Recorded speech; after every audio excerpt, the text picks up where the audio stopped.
Hey, everyone. Thank you for doing this. Thanks. Leave it to you. I open it up. You open Okay. it up. I know you're all busy as I am.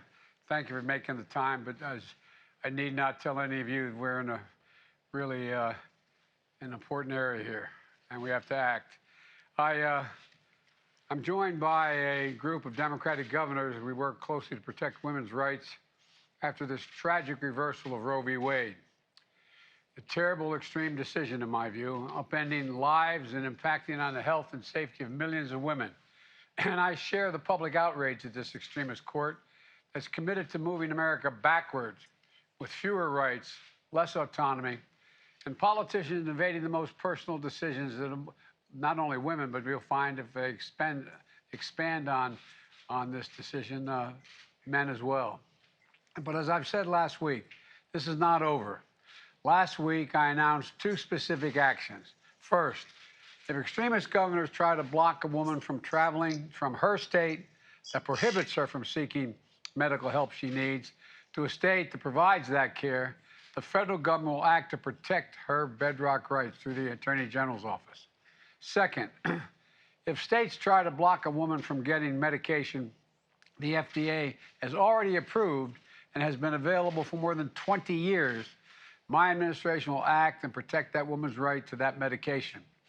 And there are many other unlawful actions, in my view, that states are preparing to take that we'll have to address as well. But ultimately, Congress is going to have to act to codify the Roe into federal law. As I said yesterday, the filibuster should not stand in the way of us being able to do that. But right now, we don't have the votes in the Senate to change the filibuster at the moment. That means we need two more votes now, not now, when we vote, probably after November, more senators and House majority elected in November to get this bill to my desk. So the choice is clear. We either elect federal senators and representatives who will codify Roe, or Republicans who will elect the House and Senate who will try to ban abortions nationwide. Nationwide. This is going to go one way or the other after November. So let's remember, the reasoning of this decision has an impact much beyond Roe and to the right to privacy more generally. Justice Thomas himself said that. Under the reasoning of this decision, that the court should reconsider marriage equality and contraception. And there's a lot at stake here. In the meantime, I want to hear what the governors are doing, talk about my plans, and discuss what we can do until Congress acts. This is not over. It's not over. Now I'm going to turn it over to Jen Klein, the head of the White House Gender Policy Council, and we'll proceed with the discussions. Thank you, Mr. President. And I'd like to add my thanks to each of you for joining and for your leadership. We'd, as the President just said, really like to hear from you about both what you've done and further action that you're planning to take. So we're going to start with you, Governor Hochul from New York. Over to you.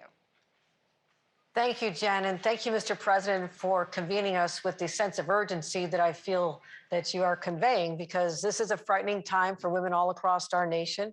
A lot of fear and anxiety out there, and I hear it from women all across the state, or they come up to me at subway stops in New York City, at farmers markets, literally young women who never even had to think about this right are coming up and putting their arms around my neck and sobbing. So there is such stress out there. So in the state of New York, this came the day after the Supreme Court also told us that we did not have the right to protect our citizens from people carrying concealed weapons in places like subways and Times Square, et cetera. So what I had to do is convene an extraordinary session, because they weren't due back until January.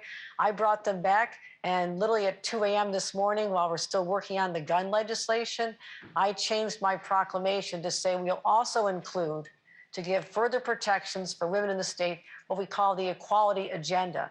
This will prohibit discrimination on the basis of pregnancy and pregnancy outcomes and reproductive health care and autonomy. So we're one step closer as of this afternoon. I think it's going to be passed by both houses to enshrine abortion rights in our state constitution. So as long as I'm governor, these rights will not be rolled back. But we also are prepared to serve as a destination for women who'll be looking to a place like New York and other states, and my colleagues on the call, as a safe harbor. So even before the Supreme Court decision, I knew I had to beef up our opportunities for women to come from other states. We allocated $35 million right off the bat to go to providers so they could hire more people, expand their space, and make sure that they can keep their staff safe from violence as well. And we also decided to mandate all insurance companies doing business in the state of New York now have to cover abortion. And I signed 6 bills related to protecting our providers after the decision came down. We will stop the extradition of any search for one of our providers or a woman who's in our state who are wanted under criminal charges. That's not happening in New York. And we're also defending our abortion providers from malpractice and other lawsuits. We also launched a public awareness campaign because there's a lot of misinformation. Women in New York are seeing the national news. They don't know whether their rights are protected here in New York. So we're going to continue to be leaders in this fight, protect our providers, protect them from the vigilante justice, which has been unleashed by the states that are going to allow these private rights of action, where they're going to hunt down women and providers. This is, chaos. It's frightening, but also we're doing what we can to make sure that, we are protected. Well, what's happening now? The rights of millions of women across this country are now falling on the shoulders of just a handful of states. Just a handful of states are now going to have to take care of the health care of women from other states. So we believe, as you do, Mr. President, that what's available to New Yorkers and the other enlightened states should be available to all Americans, and no one should have to travel. And that's why, as you agree with us, Congress has to act. And we sent a letter way back to Congress saying, please pass the Women's Health Protection Act. Let's get it through the Senate. So what we're doing at the state level is key.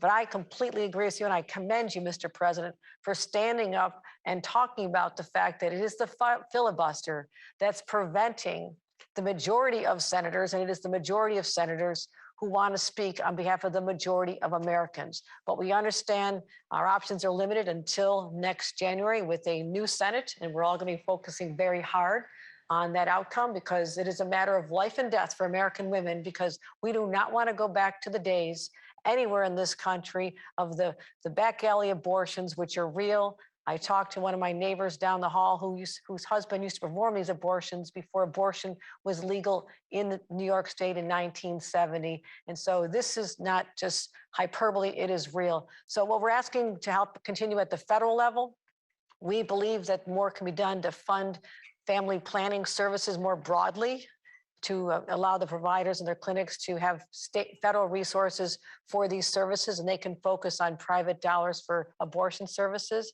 And I'm really grateful that you're putting an emphasis on what's going to happen for women to be able to continue to receive abortion services by mail. I mean, this is going to be a battle that people would not have foreseen. We want to make sure that there's no unlawful interference, and we have to do that to ease public concerns.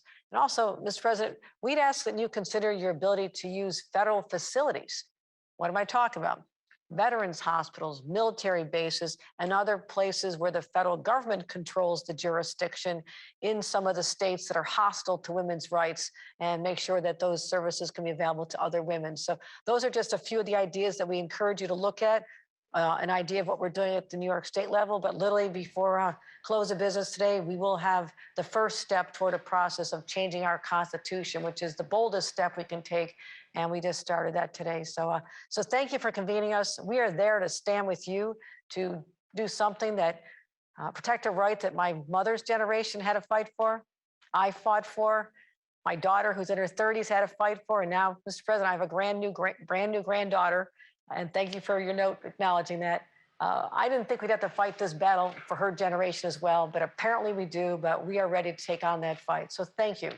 Well, I didn't think we would either. I was worried we would, but I think that a lot of the folks don't understand what this decision means. It means if you got a 11-year-old child who's a victim of incest and finds herself pregnant, which occurs, that, she can't get choice. She can't, her health can't be protected.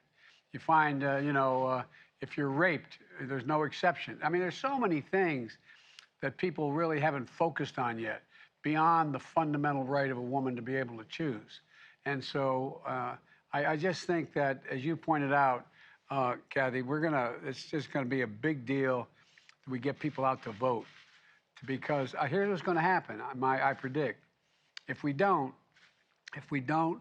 keep the Senate, increase it, and the House, we're gonna be in a situation where the Republicans are gonna pass a nationwide prohibition consistent with what the Supreme Court ruled.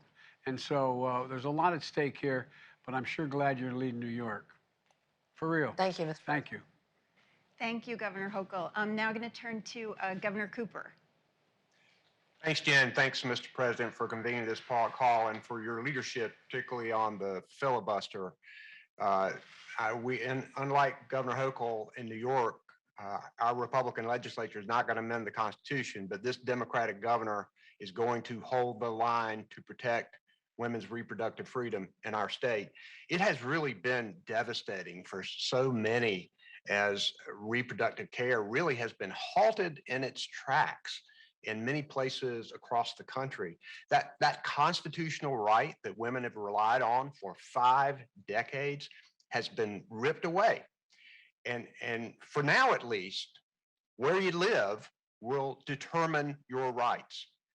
So for now, it's up to the states to determine whether women can get reproductive health care. And in North Carolina, they still can. And I'm determined to keep it that way. Because of our location in the Southeast, Mr. President, North Carolina is already seeing an influx of patients coming to our state for safe care. According to Planned Parenthood of the South Atlantic, their clinics in North Carolina have scheduled 192 patients from out of state for the next week alone. That means about 10,000 extra patients from out of state coming to North Carolina in the next year, mostly from states that have bans and tighter restrictions. And those, Mr. President, are just the numbers from Planned Parenthood. That doesn't include our state's other trusted providers. So we know those numbers will be a lot higher. Your zip code should not determine your rights. North Carolina has a law that's going to prevent obstructing access to these clinics, and we're working with law enforcement to make sure that that law is enforced. Women and doctors should not have these politicians in the exam room with them looking over their shoulders. And I'm going to continue to trust women to make their own medical decisions. Now, a large part of that, at least for North Carolina, Mr. President, is keeping enough Democratic state legislators in our state to sustain my vetoes, as they have time and again before. And it also means keeping and electing more Democratic governors across the country this November. And that is my mission as chair of the Democratic Governors Association this year. Because, Mr. President, governors, right now, governors really are the last line of defense. And they're also the first chance at progress, which you're going to hear today, especially with this Supreme Court on such a destructive path. Mr. President, the stakes are high, but they have never been clearer.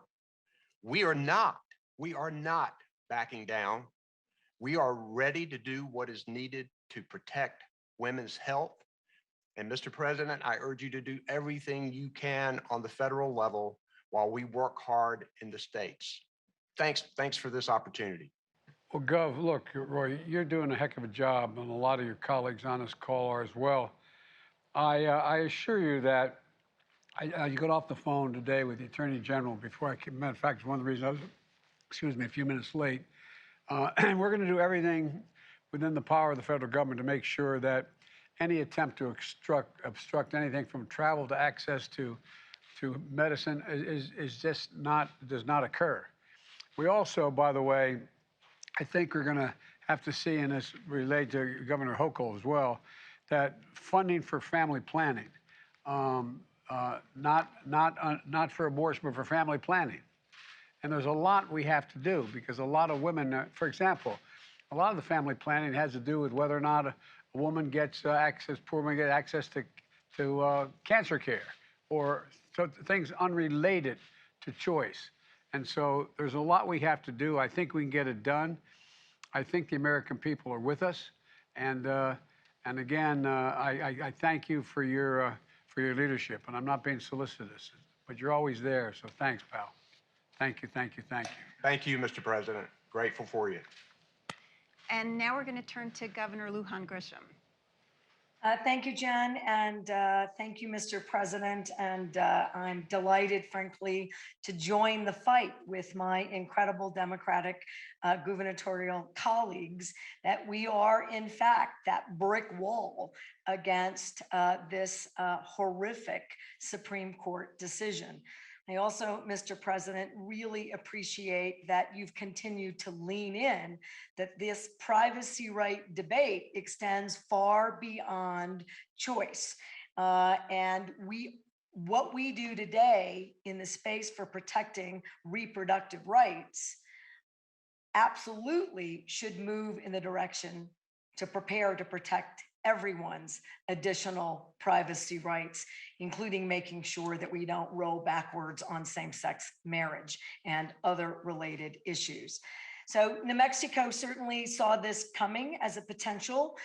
We quickly, a year ago, I signed into a law repealing an antiquated, unconstitutional law that could criminalize abortion care and abortion providers. That is now repealed. We did that last year. And in doing that, we also increased resources for family planning, contraceptives, reproductive care, abortion care services through all of our network of providers and through state funds. We'll continue to do that. Most recently, we signed an executive order following the same kinds of efforts you're seeing now across the country, joining Massachusetts as an example, but now New York. This is not a place where the draconian efforts by neighboring states, such as Texas, who have stated that they will, in fact, criminalize providers. They're looking for providers that have multiple state operations and licenses. And this whole notion that you can criminalize the patient, including asking your neighbors and churches to turn your loved ones, family members, and neighbors in. We will not cooperate as a state in any of those efforts or investigations. We will not extradite. We will provide coverage and protection for all of our providers and any individual seeking abortion care and abortion services in the state of New Mexico. Like my colleagues, we're seeing an increase, and we're working diligently to make sure that when we say, and we mean, that abortion is legal, safe, and accessible, that in fact it is.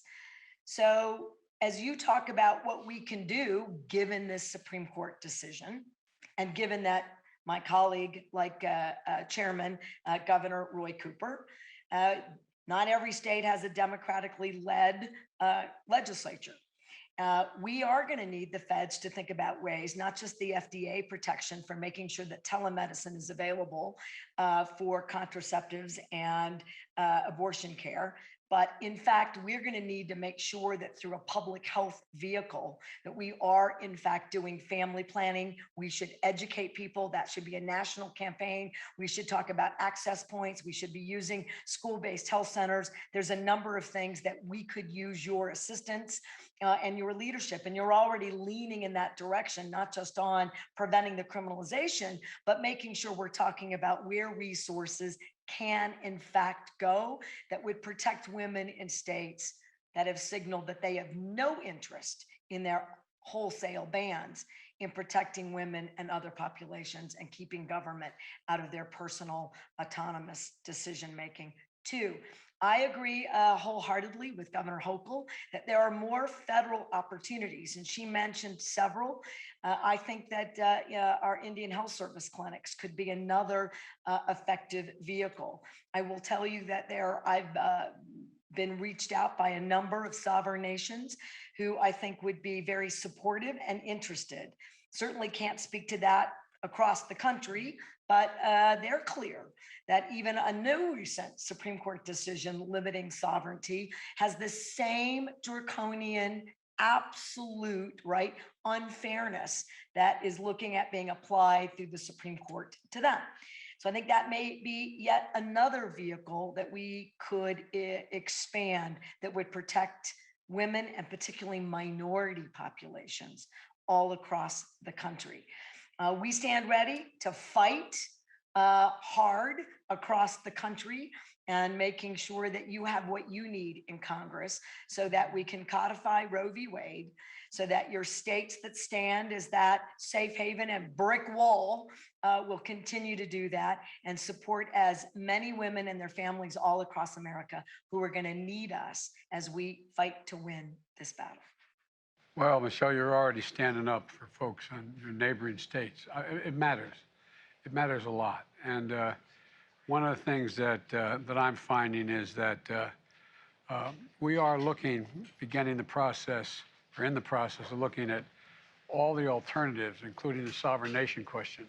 And but there's going to be a lot more that's going to come through. I mean, I think people are going to be shocked when the first state that tries to arrest a woman for crossing a state line to get health services, and I don't think people believe that's going to happen, but it's going to happen, and it's going to telegraph to the whole country that this is a gigantic deal that goes beyond. I mean, it affects all your basic rights, and so at any rate, I thank you for all you're already doing, and we're going to take a quick little hesitation here. The press is about to leave, so we can continue. If you all have a few more minutes, I want to talk to all of you if you can. And while we're waiting, think about what you think I should be doing if you're sitting in my seat, that I should be considering that we haven't already considered, and it'd be useful.